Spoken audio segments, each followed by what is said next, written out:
Chavakkad beach പരിസരങ്ങളിൽ മാരക മയക്കുമരുന്നായ 750 gram hashish oil വിൽപ്പന നടത്താനെത്തിയ 2 യുവാക്കളെ ചാവക്കാട് പോലീസ് അറസ്റ്റ് ചെയ്തു.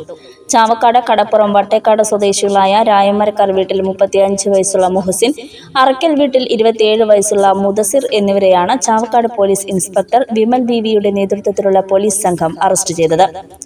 തൃശൂർ റേഞ്ച് DIGയുടെ ഉത്തരവ് പ്രകാരം ഗുരുവായൂർ അസിസ്റ്റന്റ് കമ്മീഷണർ സിനോജ് TSന്റെ നേതൃത്വത്തിൽ നടന്ന പരിശോധനയ്ക്കിടെയാണ് മയക്കുമരുന്നുമായി പ്രതികൾ പിടിയിലായത്. ആന്ധ്രാപ്രദേശിൽ നിന്നും എത്തിക്കുന്ന ഹാഷിഷ് ഓയിൽ ചാവക്കാട് എടക്കഴിയൂർ മേഖലകളിൽ തീരദേശം കേന്ദ്രീകരിച്ച് ചെറിയ ഡബ്ബകളിലാക്കി ആവശ്യക്കാർക്ക് എത്തിച്ച് വിൽപ്പന നടത്തുന്നതാണ് ഇവരുടെ രീതി. വർദ്ധിച്ചുവരുന്ന മയക്കുമരുന്ന് മാഫിയയ്ക്കെതിരെയും മയക്കുമരുന്ന് കേസുകളിൽ ഉൾപ്പെടുന്നവർക്കെതിരെയും കാപ്പ ഉൾപ്പെടെയുള്ള അതിശക്തമായ നടപടികളാണ് തൃശൂർ സിറ്റി ജില്ലാ പോലീസ് മേധാവിയുടെ നേതൃത്വത്തിൽ ജില്ലയിലുടനീളം നടന്നുവരുന്നത്. സബ് ഇൻസ്പെക്ടർമാരായ PA Baburajan, PS Anilkumar, civil police ഓഫീസർമാരായ EK ഹംദ്, സന്ദീപ്, വിനോദ്, പ്രദീപ്, റോബർട്ട്, സുബീഷ് എന്നിവരും പ്രതികളെ പിടികൂടിയ സംഘത്തിൽ ഉണ്ടായിരുന്നു.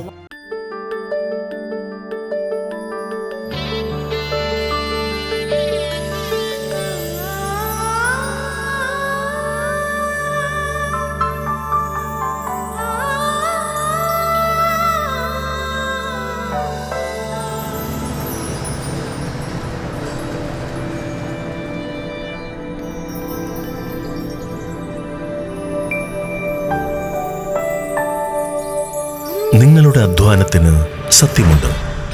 ഞങ്ങളുടെ സ്വർണത്തിനും. Ishara golden diamonds, Kodungallur road, Triprayar. സ്വർണത്തിന്റെ സത്യം.